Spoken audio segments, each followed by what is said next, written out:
హల్లెలూయా. Good morning. మన ప్రభు అయిన యేసుక్రీస్తు నామములో మీకు శుభములు. మేల్కొన్నారా? దేవుని వాక్యము ధ్యానించడానికి సిద్ధంగున్నారా?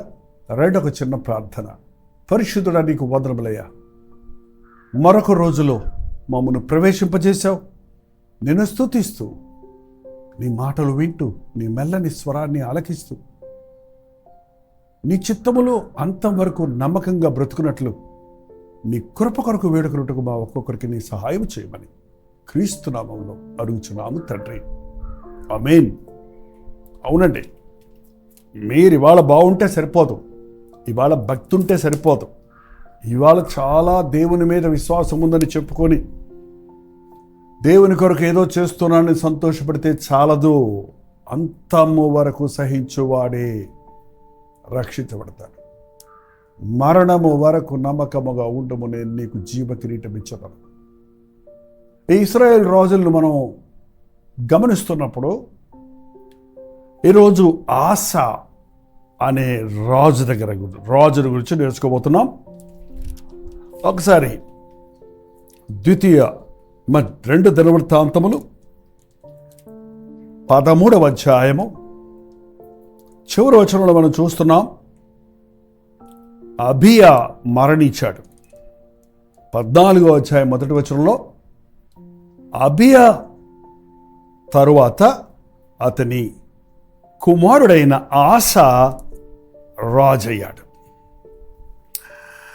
ఈ ఆస రాజైనంటనే ఆ రెహబాములాగా, ఆ యొక్క అబియాలా కాక తన తాత అంటే దావీదు కదా, దావీదు వలె దేవుడిని ప్రేమించి అక్కడ ఉన్నటువంటి అన్య బలిపీఠాలను పడగొట్టి దేవునిని ఆశ్రయించి దేవుని ధర్మశాస్త్రాన్ని చదువుతూ దేవుని యందు భయభక్తులతో దేశాన్ని భక్తిలో నడిపించడానికి ఆశించాడు, దేవుడిని ఆశ్రయించాడు.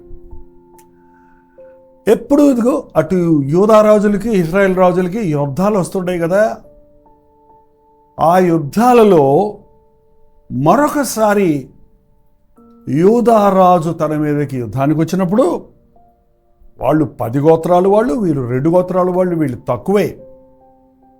కాబట్టి ఇతను ఏం చేశాడు, ఎంతో సైన్యాన్ని కూర్చుకొని తన మీదకి యుద్ధానికి వస్తున్న రాజుకి తన దగ్గర ఉన్న సైన్యంతో పోరాడటం చేత కాదని గుర్తించిన ఆస దేవునిని ఆశ్రయించాడు.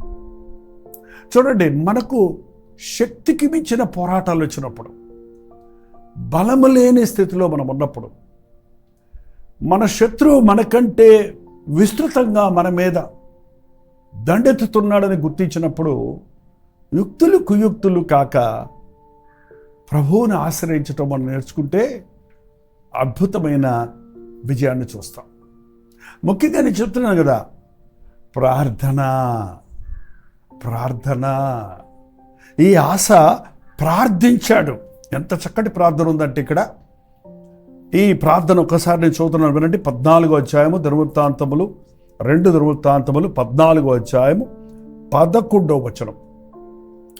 ఆస తన దేవుడైన యెహోవాకు మొరపెట్టి, యెహోవా విస్తారమైన సైన్యము చేతిలో ఓడిపోకుండా బలము లేని వారికి సహాయము చేయుటకు నీకన్నా ఎవరునూ లేరు. మా దేవా యెహోవా, మాకు సహాయము చేయము, నిన్నే నమ్ముకుని ఉన్నాము. నీ నామమును బట్టి ఈ సైన్యమును ఎదుర్కొనుటకు బయలుదేరి ఉన్నాము. యెహోవా, నీవే మా దేవుడవు. నరమాత్రులు నీ పైన జయమును నొందనీయకమని ప్రార్థించగా. హల్లెలూయా. బలము లేని వారికి బలమిచ్చుటకు నీకంటే ఎవరున్నారు మాకు? ఎంత గొప్ప దేవుడు అండి, ఎంత గొప్ప నిరీక్షణ కలిగింది ఆసాకు, ఎంత ఆశ కలిగింది, ఎంత విశ్వాసం కలిగింది. బలము లేని వారికి బలమిచ్చేవాడివి నీవేనని, నీకంటే మాకెవరూ లేరని, నీ సహాయమే మాకు కావాలని, నీవు తోడుంటే మేము యుద్ధానికి వెళ్తుండగా మాకు జయము దయచేస్తావని మేము నమ్ముతున్నాము. నీ నామమును బట్టి ఈ సైన్యమును ఎదుర్కొనుటకు మేము వెళ్ళుచున్నాము అని ప్రార్థించినప్పుడు దేవుడు అద్భుతంగా ఆసాకు విజయం ఇచ్చాడు. రాజ్యంలో చాలా అనేక సంవత్సరముల తర్వాత ప్రశాంతంగా యుద్ధాలు లేకుండా శత్రువు చిత్తుగా ఓడిపోయినందున ప్రశాంతంగా జీవించగలిగారు. 35 సంవత్సరాలు దేశంలో సమాధానంగా ఉంది, యుద్ధాలు లేవు. ఈలోగా ఆశ బాగా బలం పుంజుకున్నాడు, ప్రఖ్యాతి చెందాడు, దీవించబడ్డాడు. దేవుని ప్రార్థన చేసేవారు తప్పకుండా దీవించబడతారండి. దేవుని ఆశ్రయించిన వారికి సమస్తమైన కొరతలు తీరుతాయి. అన్నీ వచ్చిన తర్వాత మనలో అనేకుల్లాగానే ఆనాడు ఈ ఆశ కూడా 36వ సంవత్సరంలో తన భక్తిలో దేవుని మీద ఆధారపడటం కంటే తన దగ్గర ఉన్న డబ్బు మీద, తనకున్న శక్తి మీద, తనకు సహాయకుల మీద ఆధారపడుతూ మనుషులు నమ్ముకున్నాడు.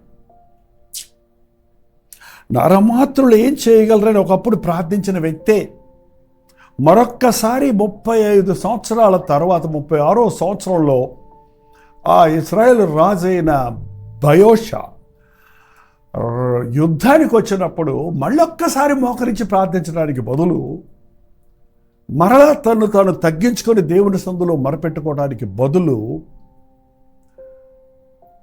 అతడు దేవుడిని ఆశ్రయించడానికి బదులు సిరియా రాజును ఆశ్రయిస్తున్నాడు. సిరియా రాజుతో సంధి చేసుకొని దేవాలయంలో ఉన్న విలువైన సొలొమోను సంపాదించిన బంగారము, ఎన్నెన్నో ఆయుధాలు ఎన్నెన్నోన్నాయో వాటన్నిటినీ అతనికి లంచంగా ఇచ్చి వారికి అవి ఇస్తానికి ఒడంబడిక చేసుకొని, నువ్వు ఆ ఇశ్రాయేల్ రాజు మా మీదకు రాకుండా నువ్వు ఆపు చెయ్యి అని మధ్యలో సిరియా రాజును కోరుకుంటున్నాడు. ఏమిటి మనం ఇంతేనండి, మనం ఇంతే. డబ్బుతో ఏదైనా కొనేయచ్చు అనుకుంటున్నాం, డబ్బుతో ఏదైనా చేసేయచ్చు అనుకుంటున్నాం, డబ్బులతో మనుషుల్నే కొనేయచ్చు కదా, డబ్బుతో జయం సంపాదిద్దాం అనుకుంటున్నాం. దేవుని ఆశ్రయించడం మానేసి యుద్ధం చేసి పోరాడి జయించమని దేవుని వాక్యం సెలవిస్తుంటే అడ్డదిడ్డంగా తప్పుదారుల్లో, వంకరదారుల్లో ఏదేదో సాధిద్దాం అనుకుంటున్నాం. చూడండి, మీ బిడ్డలు కష్టపడి చదవమని చెప్పండి, అంతేగాని ఆ బిడ్డల ప్రమోషన్స్ కొరకు అడ్డదిడ్డమైన తప్పుడు సర్టిఫికెట్లతోటో తప్పుడు మార్కులతోటో ఏంటండి వాళ్ళకి ఏదో సీట్ సంపాదిద్దాం, వాళ్ళని గొప్ప చేద్దాం అనుకోకండి. ఇవాళ విద్యారంగం ఎంత వ్యాపార సరళికి దిగిపోయిందంటే నేను చెప్పనక్కర్లేదు, మీకే తెలుసు కదా. అన్ని విషయాల్లో ఎక్కడ చూసినా సరే లంచగొడ్డితనం, మోసం. యథార్థంగా కష్టపడిన వాడు దేవుని చేత దీవించబడతాడు, కానీ అడ్డదిడ్డంగా మనుషుల చేత గొప్ప చేయబడిన వాడు అమాంతంగా ఉన్నత స్థితికి ఎదుగుతాడేమో కానీ ఎంత అమాంతంగా ఎదిగాడో అంత అమాంతంగా కూలబడిపోతాడు. మనుషులను నమ్ముకున్నటి కంటే యెహోవాను ఆశ్రయించటం మేలు. ఇంత చక్కటి ఉద్యోగానికి సమాధానానికి కారణమైన ఆశ ఎలా దిగజారిపోయాడో చూస్తే ఎంతటి వాడైనా ఒక స్థాయికి చేరేటప్పటికి దేవుణ్ణి మరచిపోవటానికి అవకాశం ఉందని, కష్టాలు, పోరాటాలు, శ్రమలు లేనప్పుడు మనం శోధన గురవుతామన్న సంగతిని గుర్తించి శ్రమ నుండి ఉండుట నాకు మేలాయను అన్న దావీదు వలె దేవుని యందు ఆనందిద్దాం. ఎలాగోలాగా మొత్తానికి యుద్ధం ఆపు చేయబడింది, కానీ అది దేవునికి బాధ కలుగజేసింది, ఆయాసం కలుగజేసింది. దేవుడు తన ప్రవక్తను పంపించాడు, హనానీ అనే దీర్ఘదర్శిని పంపించి, నీవు 7వ వచనం చూడండి, 16వ అధ్యాయం 7వ వచనం, దినవృత్తాంతాలు 2వ గ్రంథం 16:7. నీవు నీ దేవుడైన యెహోవాను నమ్ముకొనక సిరియా రాజును నమ్ముకుంటువే. సిరియా రాజు యొక్క సైన్యము నీ వశము నుండి తప్పించుకొని పోయెను. బహు విస్తారమైన రథములను, గొర్రెలను, రౌతులను, కూషీయులను, లుబీయులను గొప్ప దండెత్తి వచ్చితిరి కదా. అయినను నీవు యెహోవాను నమ్ముకొననందున ఆయన వారిని నీ చేతికి అప్పగించను. యెహోవాను నమ్ముకొనలేదు. నువ్వు తప్పు చేశావని హనాని అనే దీర్ఘదర్శి వచ్చి హెచ్చరించినప్పుడు, తప్పు చేయటం ఎవరికైనా సాధ్యమేనండి. పొరపాటులు చేయటం సర్వసాధారణం. దారి తప్పటం జరుగుతుంది. కానీ దేవుడు నడిపిస్తున్న వ్యక్తిని, దేవుడు గద్దించిన వాడిని దండుడు. దేవుడు తను స్వీకరించే వాడిని గద్దిస్తాడు. తను ఇంకా ఆశాను ప్రేమిస్తూ తన ప్రవక్త ద్వారా హెచ్చరింపజేస్తే, నువ్వు చేసావు, తప్పు చేసావయ్యా, నువ్వు సిరియా రాజును నమ్ముకున్నావు, నన్ను వదిలేసి, ఏంటండి, నీవు దేవుడైన యెహోవాను నమ్ముకొనక సిరియా రాజును నమ్ముకున్నావు. తప్పైంది నాయనా అని పశ్చాత్తాపడుంటే బాగుండేది. కానీ తన తప్పును ఎత్తి చెప్పిన ఆ ప్రవక్తను ఏం చేశాడో చూడండి, 10వ వచనంలో, ఆ దీర్ఘదర్శి అట్లు ప్రకటించినందున ఆశ అతని మీద కోపగించి రౌద్రము చూపి అతనిని బందీ గృహములో వేసెను. గద్దించేవారు, తప్పుదిద్దేవారు మన శత్రువులుగా ఎంచుకుంటే మన బ్రతుకులో నష్టపోతామట. దేవుడు తన సేవకుడితో గద్దింపజేస్తే అతని మీద కోప్పడ్డాడట. ఓడరా నన్ను గద్దించడానికి, నాకు చెప్ప, నేను మహారాజుని, గొప్ప చక్రవర్తిని, నాకు తెలుసులే రాజ్యాంగ విషయాలు అన్నట్టు అతన్ని బందీగృహంలో చెరసాల్లో పడేశాడట. ఏంటండి, మిమ్మల్ని గద్దించే వాళ్ళ మీద మీరు తిరగబడుతున్నారా? మిమ్మల్ని గద్దించే వాళ్ళ మీద కక్ష పెట్టుకుంటున్నారా? మిమ్మల్ని గద్దించి తప్పుదిద్దే వారిని చూసి మీరు విసుకుంటున్నారా? కోపగించుకుంటున్నారా? పశ్చాత్తాపడండి. దిద్దుబాటు నీకు అసహ్యం కదా అన్న మాట దేవుని వాక్యములో ఉంది చూడండి. దిద్దుబాటును అసహించుకున్నవాడు దరిద్రుడైపోతాడు, దారి తప్పుతాడు. పాపం ఆశ అంతగా దేవుని కొరకు బతికాడు, జీవించాడు, 30 సంవత్సరాలు బాగానే ఉన్నాడు అనుకుంటే 36వ సంవత్సరంలో ఈ సంభవాలు జరిగిన తర్వాత అయినప్పటికీ దేవుడు ప్రేమించి అతనికి హెచ్చరిస్తే అతడు అతన్ని బందీగృహంలో వేసి ఆ గద్దింపును దిద్దుకోలేదు కాబట్టి దేవుడు అతన్ని ముట్టాడనున్నాడు. ఏంటంట ఈ జబ్బు? 12వ వచనం చూడండి. ఆస తన ఏలుబడి యందు 39 సంవత్సరములు పాదములలో జబ్బు పుట్టి తాను బహు బాధపడినాడు. ఎక్కడ పుట్టిందంట జబ్బు? పాదాలలో జబ్బు, పాదాలలో పుండ్లు, పాదాలలో గాయాలు, పాదాల నుండి చీము రక్తం కారుతుంది.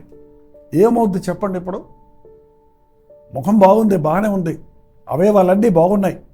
పాదాలు అంటే అడుగునుంటాయి చూసారా? ఆ పాదాలలో పుళ్ళు వస్తే వాడు ఎట నడవగలడు? రాజ టీవీతో నడవగలడా? ఎంతసేపు ఎవడి ద్వారానో ఒకడి ద్వారా మోయబడాలి. నిన్ను మోసేవాడి నేనుంటే, నువ్వు మనుషుల్ని ఆశ్రయించావు కాబట్టి నీకు మనుషులే నిన్ను మోస్తుంటారు పోరా అన్నట్టు పాదాలలో జబ్బు పుట్టి బహుగా బాధపడ్డాడట. మరి ఇదేమి నిప్పో, అదేమి బాధో, అంత బాధలోనైనా, ఆ బాధలోనైనా దేవా నా తప్పు క్షమించు, నిన్ను విడిచి మనుషుల్ని ఆశ్రయించి నష్టపోయాను అని పశ్చాత్తాపడుంటే స్వస్థపరిచి ఉండేవాడండి ప్రభు. కాదండి, మీకు జబ్బులు వచ్చినప్పుడు, కష్టాలు వచ్చినప్పుడు కూడా వాటి కారణమేంటని పరిశీలించుకొని పశ్చాత్తాపడరా? నన్ను ఎందుకు ఇలా శ్రమ పెడుతున్నామని అట్టి సమయాల్లో కూడా దేవుని మీద తిరగబడతారా? నా దగ్గర డబ్బు ఉంది, నా దగ్గర ఎక్స్పర్ట్స్ ఉన్నారు, డాక్టర్స్ ఉన్నారు అని డాక్టర్లను ఆశ్రయిస్తారా? ఒక మనిషి అండి ఒక్కసారి దేవుణ్ణి విడిచిపెట్టాడంటే ఇక మనిషి ఎమ్మట మనిషిని పట్టుకుంటూనే ఉంటాడు. అంత బాధలో కూడా ఏం చేశాడో చూడండి. జబ్బు పుట్టినందున తాను బహుగా బాధపడినను దాని విషయంలో అతడు యెహోవా యొద్ద విచారణ చేయక వైద్యులను పట్టుకొనెను. వైద్యుల్ని పట్టుకున్నాడంట. పరమ వైద్యుడు వదిలిపెట్టి మనుషుల్ని, రాజుల్ని, ఇతర రాజుల్ని, అన్ని రాజుల్ని పట్టుకుంటున్నావు, రాజును వదిలిపెట్టి. ఈ రోజున మంచి పాఠం అండి ఆశా జీవితంలో మనం నేర్చుకోవాల్సింది. మనం యథార్థంగా ప్రభువుని వెంబడిస్తే, మనం దేవుని యందు భయభక్తులు కలిగి ఉంటే, దేవుని ధర్మశాస్త్రాన్ని ప్రేమిస్తే, ఆయన వాక్యానుసారంగా జీవిస్తే అభివృద్ధి పొందుతాం. మన శత్రువులందరినీ దేవుడు జయించడానికి మనకు శక్తినిస్తాడు. బలము లేని వారికి బలమిచ్చేవాడు. ఆయన మన సహాయకుడు. కానీ ఒక్కసారి మన హృదయం దేవుని మీద నుండి తొలగితే, దేవుని మీద నుండి మన హృదయం తొలగి మనుషుల మీదకి వెళ్ళిందంటే, వస్తువుల మీదకి వెళ్ళిందంటే, డబ్బు మీదకి వెళ్ళిందంటే, వైద్యుల మీదకి వెళ్ళిందంటే ఎంత హీన దశకు వెళతామో ఈ ఆశా జీవితంలో చూస్తున్నాం. అంత బాధలో కూడా వైద్యుల్ని ఆశ్రయించాడు, కానీ దేవుని వైపు తిరగలేదు. చూడండి, నా 13వ వచనంలో 41వ సంవత్సరంలో అతను చనిపోయాడు. అంటే 2 years. 39వ సంవత్సరంలో తనకి కాళ్ళల్లో జబ్బు పుట్టింది. 41వ సంవత్సరం వరకు ఆ నొప్పితో అతడు బాధపడ్డాడే కానీ ఆ పుళ్ళతో దేవుడిని ఆశ్రయించలేదు. చచ్చే వరకు ప్రభువుని నమ్మనే లేదు. అయ్యో, ఎంత భయంకరం! ఈ రోజున మీరు ఎలా ఉన్నారో నాకు తెలియదు. ఒకప్పుడు చాలా మంచి భక్తులేమో, ఒకప్పుడు దేవుని కొరకు వాడబడ్డారేమో, ఒకప్పుడు దేవుని సేవకులేమో, ఒకప్పుడు దేవుని మందిరంలో పరిచారకులేమో, దేవుని మందిరంలో గొప్ప ఆశతో ధారాళంగా మీరు కానుకలిస్తూ, సహాయం చేస్తూ, అన్ని విషయాల్లో మోకాళ్ళని ప్రార్థిస్తూ, వాక్యం పట్టించి ధ్యానిస్తూ ఆసక్తితో ఉన్నారేమో. అందువల్ల మీరు దీవించబడ్డారు, మీకు చక్కటి ఆరోగ్యం వచ్చింది, ఆస్తులు వచ్చాయి, బిడ్డలు వచ్చారు, కుటుంబం వచ్చింది. అన్నీ దీవించబడిన తర్వాత గొప్పవారితో మీకు పరిచయం అయింది. వాళ్ళ సహాయం కోరుతున్నారా, లేక ఇంతటి వాడిని చేసిన ప్రభు సహాయంని కోరుకుంటూ ఉన్నారా? మనుషుల సహాయం వ్యర్థం, వైద్యుల సహాయం వ్యర్థం. దేవుని సహాయం లేకుండా ఏ వైద్యుడు మనకు ఏ వైద్యము చేయలేడు. స్వస్థపరచువాడు ప్రభు ఒక్కడే. ఈ రోజున పశ్చాత్తపడదాం. మన శరీరాల్లో ఉన్న అనారోగ్యాలు, మన కుటుంబాల్లో ఉన్న పోరాటములు, మనకు కలిగేటువంటి అపజయాలకు కారణం మనం దేవునిని ఆశ్రయించకపోవటం మూలాన్ని గ్రహించి ఈరోజు నుండి ఎలాగూ ఆశ, ఆ శత్రు సైన్యము బలము గలదని గుర్తించి దేవుని సరుదులో మోకరించి బలము లేని వారికి బలమిచ్చేటువంటి ప్రభువా, నీ వంటి వారు వేరెవరున్నారు? నీ సహాయం మాకు కావాలి, నీ నామంలోనే మేము ముందుకు సాగుతున్నామని ప్రార్థించి అనుదినము దేవుని కృపలో మరణం వరకు నమ్మకంగా సాగుదాం. ప్రార్థన. పరిశుద్ధుడ, ప్రేమగల తండ్రి, మరొక్కసారి నీ సన్నిధిలోనికి వస్తున్నామయ్యా. ఇప్పటికే మా జీవితాల్లో ఎన్నో విధాలుగా నష్టపోయాము. అసలు మేమేమై ఉన్నామో అది నీ కృప వలన సంగతి మర్చిపోయి, కష్టంలో ఉన్నప్పుడు అభివృద్ధి పరిస్తే, శ్రమలో ఉన్నప్పుడు విడిపిస్తే, శోధనలో ఉన్నప్పుడు జయమిస్తే, నీ పాదాలు పట్టుకున్నంతసేపు మాకు క్షేమమిచ్చావు. మేము నిన్ను విడిచి ఈ లోకాన్ని ఆశ్రయించిన మరుక్షణంలోనే ఈ లోకములో ఉన్న మనుషుల మీద ఆధారపడుతూ, మా అధికారం మీద, మా యొక్క జ్ఞానము బలముల మీద ఆధారపడుతూ నిన్ను తృణీకరించినప్పుడు నష్టపోతున్నామన్న సంగతి గుర్తించి, వాక్యము ద్వారా మేము హెచ్చరించబడుతున్నప్పుడు, నీ సేవకుల ద్వారా మేము గద్దించబడుతున్నప్పుడు, మా స్థితిని మేము గ్రహించి పశ్చాత్తాపడుటకు ఆశ వంటి దౌర్భాగ్యపు స్థితికి దిగజారక స్వస్థత నొంది మేలు పొంది మరణం వరకు నమ్మకం ఉండకు మా ఒక్కొక్కరికి నీ సహాయం చేయమని క్రీస్తు నామములో అడుగుచున్నాను తండ్రి. ఆమేన్. మన తండ్రి అయిన దేవుని యొక్క ప్రేమయు, కుమారుడైన క్రీస్తు యొక్క కృపయు, ఆదరణకర్త అయిన పరిశుద్ధాత్మ యొక్క సహవాసములు కూడి వచ్చిన మనందరికీ ఇప్పుడును సదాకాలము తోడయుండును గాక. ఆమేన్. దేవుని స్తోత్రం. మీ ప్రార్థన స్తుతుల పారాలు 954041 నెంబర్కి మీరు ఇతర దేశాల్లో ఉంటే 9100 నెంబర్కి టెక్స్ట్ లేక వాయిస్ మెసేజ్ ద్వారా వాట్సాప్ పెట్టండి. మీరు ఎక్కడెక్కడి నుంచి వీక్షిస్తున్నారో ఈ చోట్లోకి వచ్చి మీ పేరు ఊరు టైప్ చేయడం మర్చిపోకండి. మీకోసం ఎంతో ప్రయాసతో ప్రభు సన్నిధిలో ప్రార్థిస్తున్నాం. దేవుడిచ్చిన సందేశాల్లోని సారాన్ని మీకు అందిస్తున్నాను. ఈ రాజుల చరిత్ర మన ఆధ్యాత్మిక జీవితానికి ఎన్నో హెచ్చరికలను పాఠాలను నేర్పిస్తుంది కనుక క్రమం తప్పకుండా ఈ కార్యక్రమాలను వీక్షించండి. ప్రభుత్వమైతే మధ్యాహ్నం 3 గంటల హెచ్చరిక, అలాగే రాత్రి 9 గంటల కలువరి ప్రతి తోడలో మళ్ళీ కలుసుకుందాం. అంతవరకు దేవుడు మహాకృప మీకు తోడైనది గాక. ఉదయకాల